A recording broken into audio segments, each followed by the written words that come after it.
सलमान निजामी साहब, बहुत इस्तकबाल है आपका। सलमान निजामी साहब, सबसे पहले शुरुआत में यहीं से करना चाहूंगा कि फ्रांस का ये जो पूरा मामला है, इसे अगर देखा जाए तो इसमें दो चीजें हैं। एक तो एक टीचर का मर्डर हो जाता है, कहीं ना कहीं कानून अपने हाथ में लेना, कानून से जुड़ा हुआ यह मामला है। और दूसरी तरफ हुजूर अकरम सल्लल्लाहु अलैहि वसल्लम की शान में गुस्ताखी की जाती। तो दो चीजें हैं, एक तरफ गुस्ताखी का मामला और दूसरी तरफ एक मर्डर किया जाता है, कानून से जुड़ा हुआ मामला है। कैसे से देखते हैं सलमान निजामी साहब?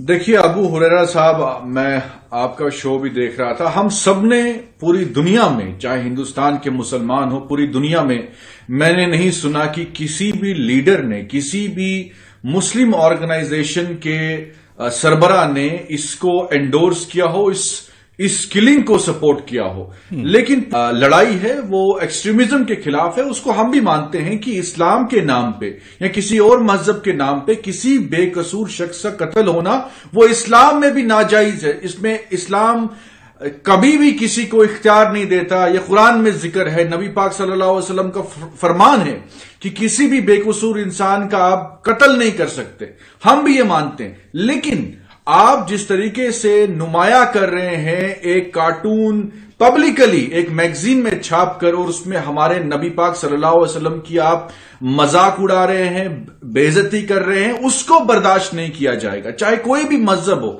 चाहे क्रिश्चियनिटी हो, चाहे हिंदुइज्म हो, चाहे इस्लाम हो, सिखिज्म हो। आपको मालूम है एक यहां एक पेंटर थे, उनको किस तरीके से जलाए वतन किया गया, उन्होंने एक इश्तिहार छापा था।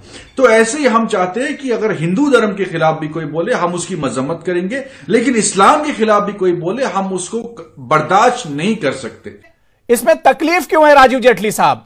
जब आपको याद होगा, अभी इशारों में सलमान निजामी ने कहा था कि एक पेंटर थे बहुत मशहूर, उन्होंने खजुराहो की जो देवी देवताएं थी उनकी जो पेंटिंग बनाई थी, उसके बाद क्या हुआ था? हिंदू भाइयों के साथ मुसलमानों ने भी उनका अपोज किया था, आखिर में उन्हें मुल्क छोड़कर जाना पड़ा। तो आखिर आज अलग अलग क्यों खड़े हैं हिंदू और मुसलमान इस चर्चा को लेकर? मैं आपको छोटा सा एग्जांपल देना चाहता हूं।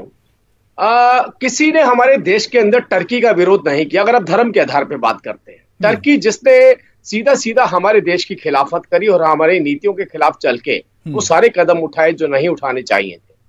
धर्म के आधार पर अगर हमारे मुस्लिम भाई बाहर निकलते और टर्की का विरोध करते तो थोड़ा बेहतर लगता। लेकिन आप ये देखिए, क्योंकि वहां देश की बात थी, यहां धर्म की बात आ गई, और जब धर्म की बात आई तो आप विरोध करने के लिए सड़कों पर निकल गए। और दूसरी मांग क्या की जा रही है कि आप फ्रांस के बने हुए प्रोडक्ट मत लीजिए, फ्रांस के साथ मत चलिए। दुनिया का अकेला ऐसा देश जो आतंकवाद के ऊपर खड़ा हुआ भारत किसी देश के साथ। सलमान निजामी इसका जवाब दे रहे हैं। खड़ा होने वाला सलमान निजामी साहब जो तर्क यहां पर राजीव जेटली साहब दे रहे हैं, क्या कुछ कहना चाहेंगे इस पर?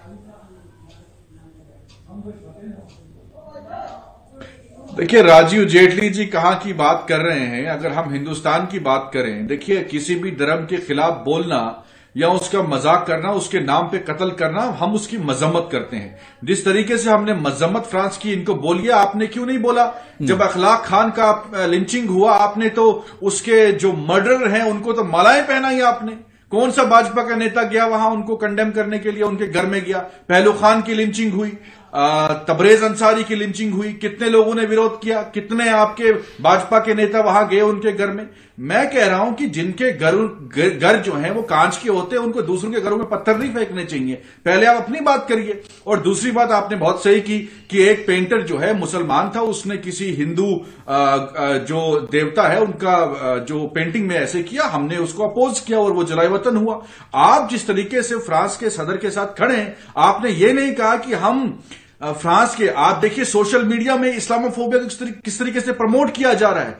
तबलीगी जमात को कोरोना वायरस के दौरान कहा गया कि इन्होंने ही फैलाया पूरा वायरस, मुसलमानों ने फैलाया पूरा वायरस। फ्रांस को छोड़िए, अब हिंदुस्तान की बात करिए। इस्लामोफोबिया तो पूरे हिंदुस्तान में इतनी तेजी से बढ़ रहा है कि आज हमारे प्राइम मिनिस्टर जो है वो हिंदुस्तान के मुसलमानों को ये नहीं कह रहे हैं कि मुझे दुख है कि आपके प्रॉफिट के साथ मजाक उड़ाया गया।